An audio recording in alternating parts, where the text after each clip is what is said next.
concept. Now, this idea is profound, it's exciting, it is universally powerful because we have discovered a common bond which unites all people. We are all interested in greater success. Now, our phrase, success motivation, is more than just the name of our intelligence.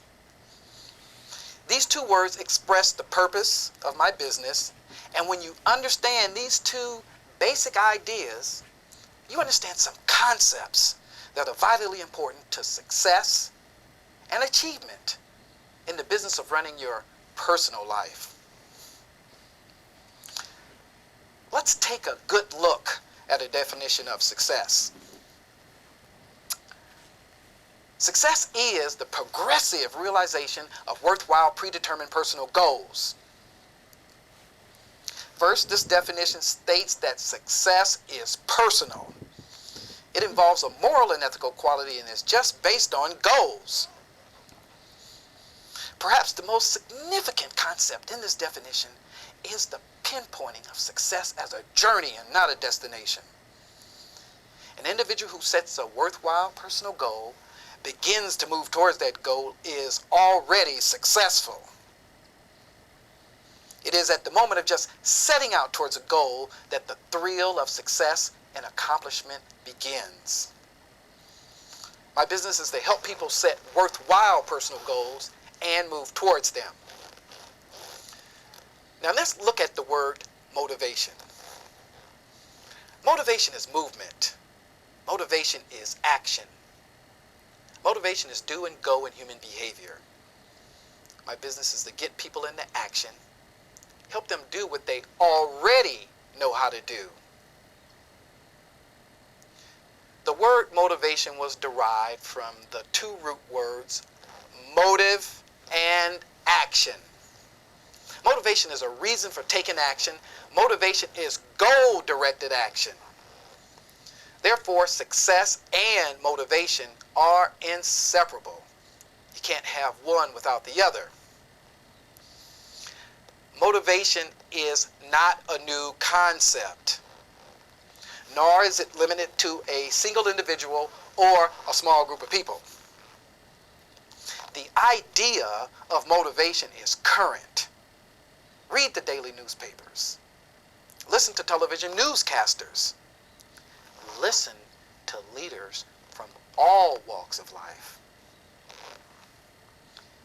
You will hear coaches talk about how a team wins a game through motivation. Educators are always talking about motivating those students. Ministers are concerned with motivating people in the spiritual realm. Motivation is a very, very important topic in business. Perhaps the oldest and most primitive form of motivation is motivation through fear.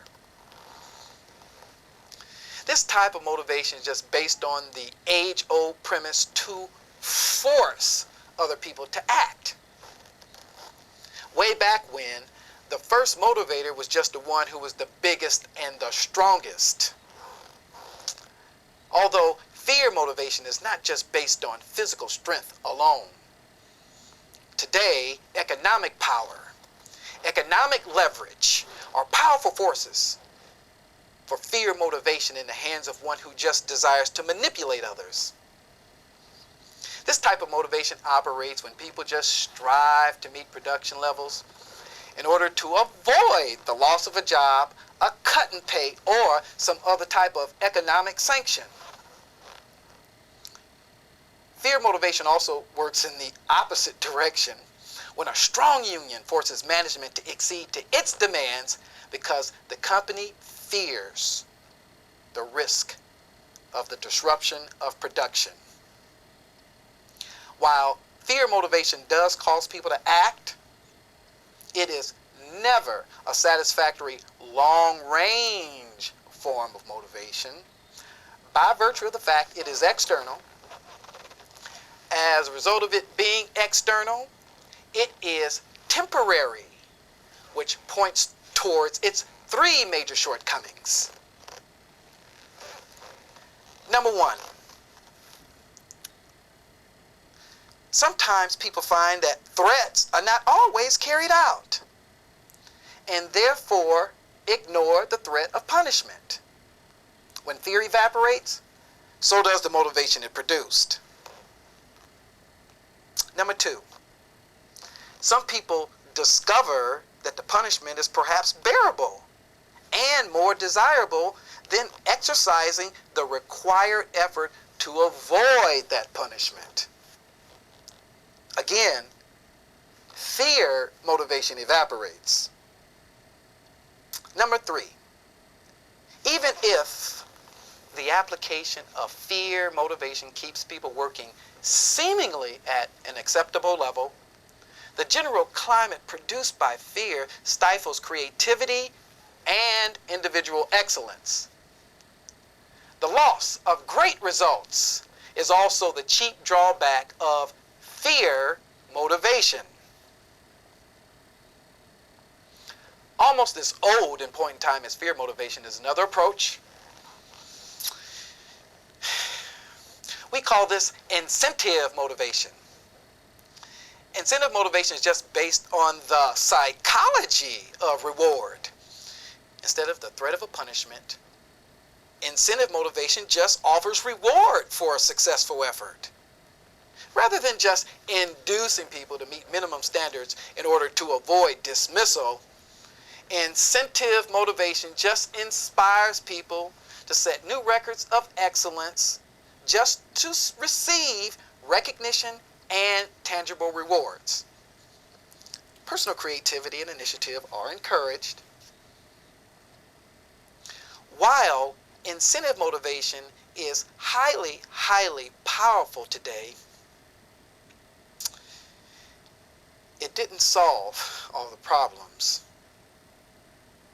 As it is congruent to fear motivation, it is external. And because of it being external, it is also temporary, which points towards its three major shortcomings. Number one, the incentive offered must be something desirable and important to the individual, or it will not produce the desired level of motivation. Number two, incentives must be constantly increased in order to have an individual maintain a high level of productivity and self-initiative. Number three, unless the incentives are realistically in reach, promise for all but actually reward for only a few, individuals soon lose desire to strive for them. Because both fear and incentive fall short of the sustained motivation needed, businesses and individuals now adopt our ideas and concepts because our programs offer a third superior type of motivation. It's called attitude motivation.